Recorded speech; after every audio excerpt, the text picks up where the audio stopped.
This is Entrepreneur 101, inspiring entrepreneurs to rise, innovate, and create lasting impact. Another week, another great episode. Yes, sir.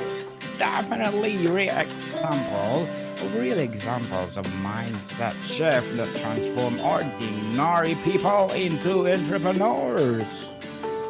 What amazing topic for today, right, Master Michael? An amazing topic it is. I am excited. Let's go, Daniel. Let's go! And how are you, Mr. I'm Michael? doing fantastic. How are you, sir? Well, busy, busy always. Ho, ho, ho. Happy holidays. Yes. Merry Christmas and a Happy New Year. Merry Christmas to all, and looking forward Ooh. to an outstanding 2026. So we want to set the stage through Mm-hmm. an entrepreneurial spirit. Entrepreneurial spirits. I like that. But before we continue our discussion, Mr. Michael, I want to plug in my Food 101. People, Food 101. If you are looking for a recipe or recipes for this season, please visit our official website, food101.ca, because we will give you the best of the best Italian recipes for this holiday. And please do listen to our Food 101 because it's something else. We are number 11 best food podcast given by FeedSpot. We are under 11, then 8 and 9, but we are under something yo-yo. So That's awesome, Daniel. You are a podcast machine. yes, and thank you. Thank you for supporting Food 101. This is our sixth season, and I want entrepreneurship to be like that. Successful, as well as my book 101 We're on our way. review. We are on our way. Yes. So, Mr. Michael, what is all about our topic for today? It's all about mindset shift today, Daniel, moving from the ordinary into entrepreneurship. And I think that message is going to resonate with a lot of our listeners today. So many people have ideas and visions that have been deposited into them, and it's now time for it to thrive and flourish. And we want to talk about the mindset that's going to help us get there. Mindset, people. So let's talk about, or let's start with the common internal barrier, Mr. Michael. What is the specific limiting belief you see in the people who want to start business but cannot see to take the leap? What is the new belief that they must adopt to move forward? I think one of the limiting beliefs is comfort. We've been talking in our previous podcast, right, about the need to take a leap, to step out on faith. And sometimes we can be so comfortable in our current situation that that can block our view or make us feel as though, it's hard to leave the nest. But for those who want what's next, they got to be willing to step out on faith. And that's a mindset shift. That's a willingness to take a risk, a smart risk, but a risk nonetheless. Smart risk. Take the risk, people. Take the risk. Then you will learn from your failure once you failed. Many people wait for a perfect idea or for all their skills to be in place. What is a crucial mindset shift from I need to be ready to something more actionable? Yeah, I think that mindset. And Daniel, can you mute yourself? I am getting that echo again. Okay, go Yeah. ahead.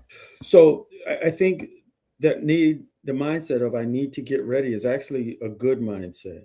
We do need to get ready, but after we're ready, we need to step out and take the risk. I've heard the expression, it's better to be ready than just to have to get ready. So there comes a point, right, in the leader's mind, in the entrepreneurial's mind, that after you've done your research, after you've consulted with people who, you know, perhaps are mentors or people that you'd like to be a mentor, at a certain point, you've got to roll the dice. You got to take that product, you got to take that idea, you got to take that vision and put it out into the marketplace, test it out. So we got to be willing to make ourselves vulnerable. We have to be willing to receive feedback. But remember, that's where the fruit is. It's out on the limb. And it's okay to not have it all together, to not have everything done in order to make the first step. The journey of 1,000 miles starts with the first step. Take that step, people. I like that. Mr. Michael, you need an applause for that. What a good empowering answer. One of the biggest shifts is from consumer mindset to a creator mindset. How does someone actually begin to look at everyday problems, frustrations, or hobbies to start seeing them as a potential business opportunities? Yeah, I think if you see a problem, that can be an opportunity. If you see a need, that can be an opportunity to fulfill it. Maybe you're the answer to the problem that you're seeing. Perhaps that answer to a problem can turn into a business. It can empower other people. It can take you from where you are to where it is that you want to go. So instead of just seeing a problem, think about a solution. Think about how you can add value. Think about how others might benefit from you solving that problem. But in order to do that, we got to deal with our internal world, our own thoughts, our own feelings, our own habits, our character, our discipline. Once we do that inner work, as we do that inner work, good things flow externally. That vision, that dream, that idea, that business, it can then be prepared to take off and flourish because we're solving a problem. And that's us using our higher faculties, our creativity, our imagination, our intuition, our will, right? As human beings, we have those higher faculties that other creatures don't necessarily have. An idea can literally turn into something that can change your life and change the lives of others around you. So tap into those higher faculties: creativity, intuition, will, drive, determination, flexibility. Flexibility, indeed, the flexibility. And stop procrastinating, people. If you have the passion of something, please share to the world, just like That's what right. we're doing with Master Michael, creating a podcast that empowers entrepreneurs all over the world. Let's talk about the overcoming fear and risk. Mr. Michael, the fear of failures paralyzes many. Can you share a real example of someone who defined or redefined what failure meant on how that single shift unlocked their ability to act? I think about scientists. I think about inventors, right? Notably, let's just use, for example, George Washington Carver, the man who really took peanuts, soy, peanut butter to the next level. What if he'd have thought, after all these trials, right, that it was just a failure? But really, what the scientist understands is that every attempt at trying to prove their theory is not necessarily failure if you're learning. Once we learn and we in our efforts and we're trying, that's giving us data, that's giving us feedback. But if we get so stuck in our feelings, feeling as though we failed, it's going to be hard to learn. So we got to get rid of that failure mindset and ask ourselves some important questions. What did I learn from that experience? How can I improve from that experience? What will I do differently from that experience? Now the emotions start to change because we start thinking more forward. We start seeing it as not just as failure, but as learning lessons. And with those lessons, we need to teach others as well. And oftentimes the lesson, that's why it's so important to study the lives of others and their experiences. Some people have already made some of the mistakes for us, or had the setbacks, or had the lessons themselves. We can learn it, and we don't necessarily have to repeat them. So if we're going to fail forward, fail learning, realizing that ultimately failure is not final if you're learning, if you're growing, and if we're improving.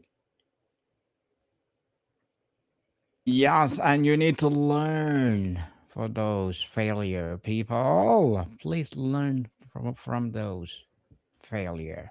And for sure, you will be successful one day. Conversely, how does the fear of success, the fear of visibility, responsibility, or change manifest, and what mindset shift counters it? If a person struggle and haven't achieved the success that they've wanted, obviously they can get caught up or stuck in that mindset of, will I ever succeed? And that can create a hunger in us if we channel it in the right direction. You know, for fear of success, to me, in many ways, just points to the fact that you haven't won enough. Because I believe winning never gets old. And if you got a fear of success, uh, give it a shot. And I think you'll realize that success is a whole lot better than failure, that winning's a whole lot better than losing. And you'll get used to it because winning, right, should never get old. The emotions, so I have a principle I say, and it's this: do the right thing and let the emotions catch up later. So maybe you have imposter syndrome. Maybe you feel like, I don't deserve these blessings or this success. You keep doing the right things and those emotions will catch up. No, we might not ever feel worthy. That's why it's a blessing. That's why, when we've been gifted to something, it might not be that we're the best or that we're so deserving, but maybe we were in the right place and in the right position.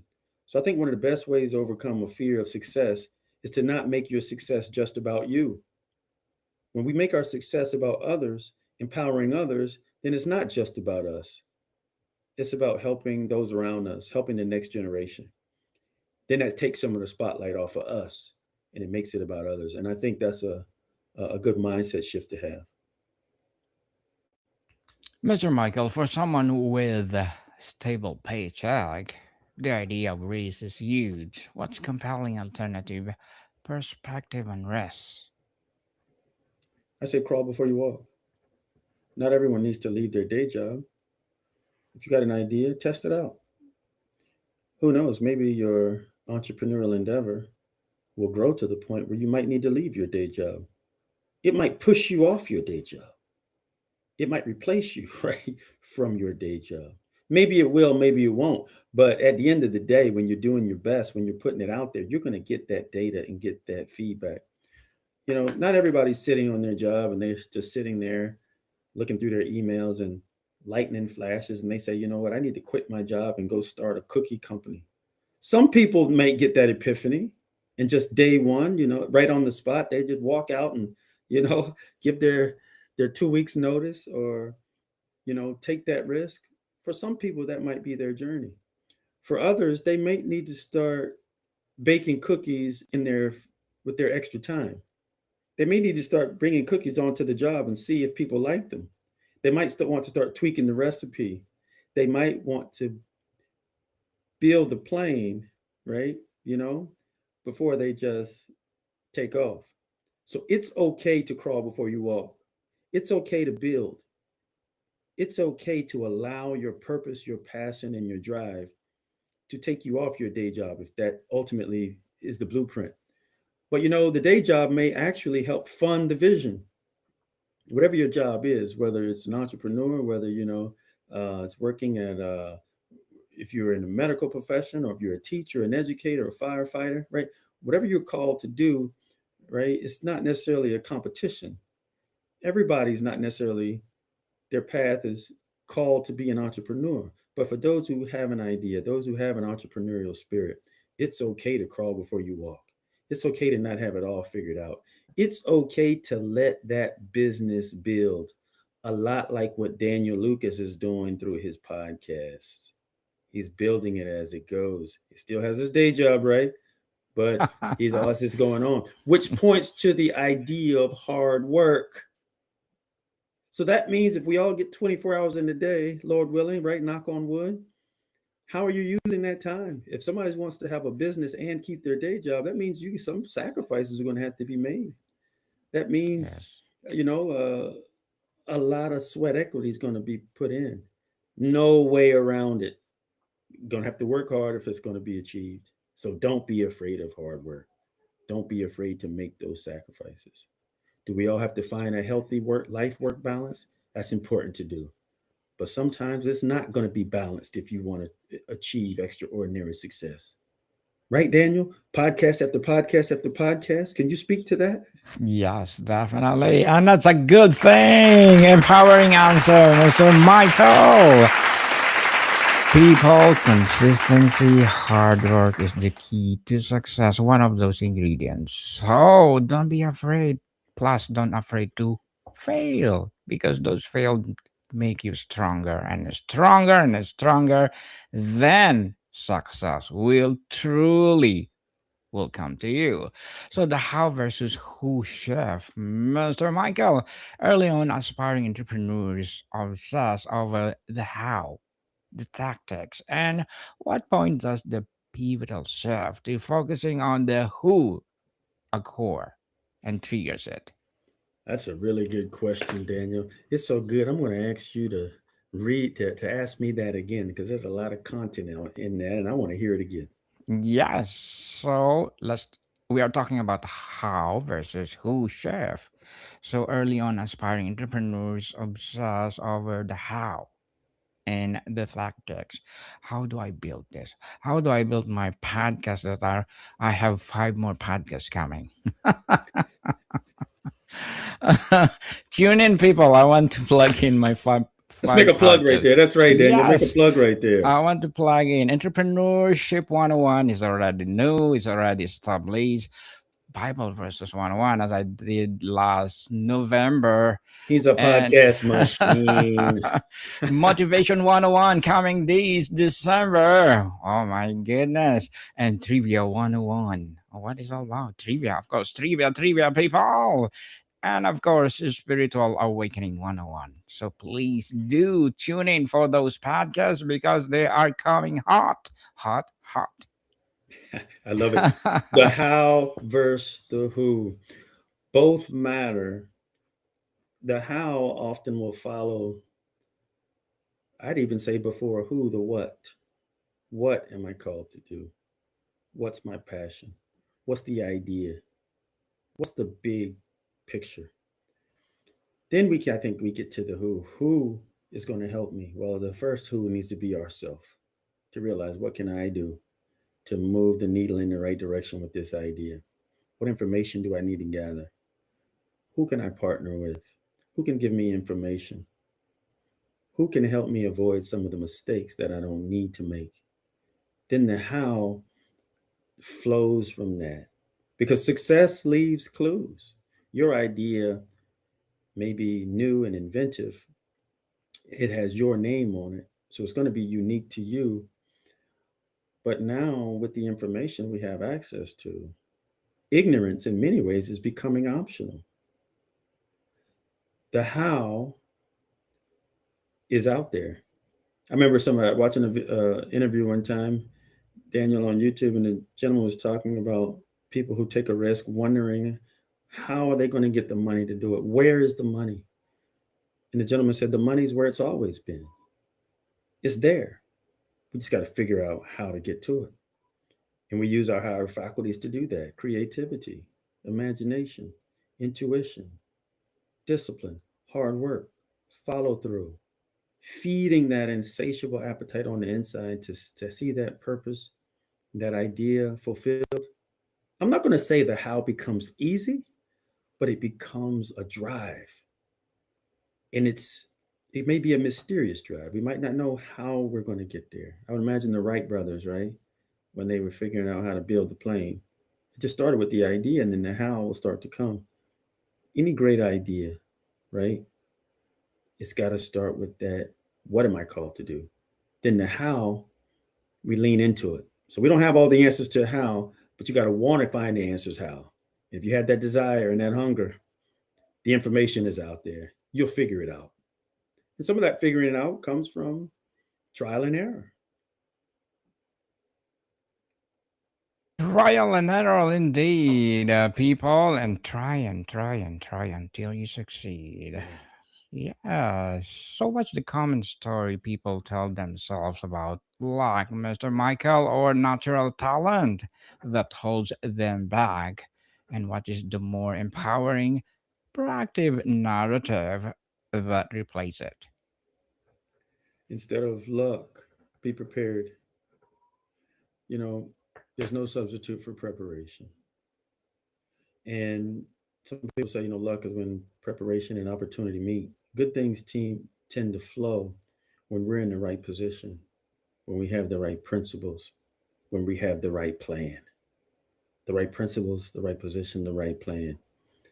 Understanding, right, that hard work and maybe some luck, or let's say, good fortune or blessings tend to flow to people who are ready, those who are in position, those who are willing to put the time, the energy, the effort in, those who have the right values, the right principles, those who won't quit.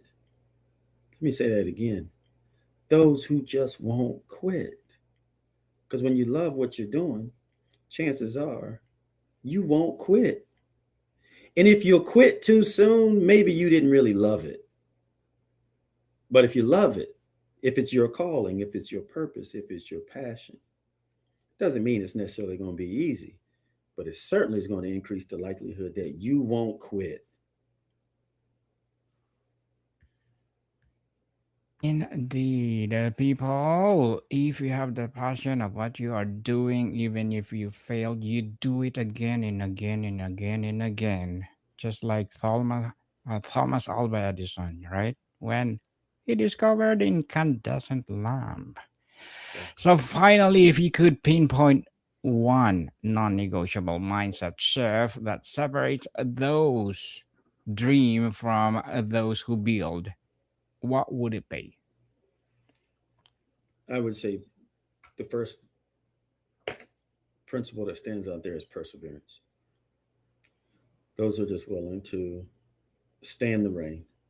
There's a song by New Edition, R&B group, that says, "Can you stand the rain?" And one of the lyrics says, sunny days, everybody loves them, right? I love But sunny can days. you stand the rain? And it's interesting, the principle of rain, Daniel. I love this thought that people who've planted good seed love when the rain comes. So if you've planted some good seed, look forward to the rain. It's going to help that seed grow. And that weather, if you can weather the storm through perseverance, if you can pull up the weeds of distractions, if we can eliminate the self-defeating thoughts, if we can prepare ourselves for what's to come, not only will we be able to stand the rain, the difficulty, adversity that's going to come our way. To every life, some rain must fall. But for those who've planted good seed in the good soil, that rain is going to help you grow. It's going to help us grow. It's going to help that business grow. It's going to help your family grow. It's going to help that idea grow. And then we prepare for the harvest.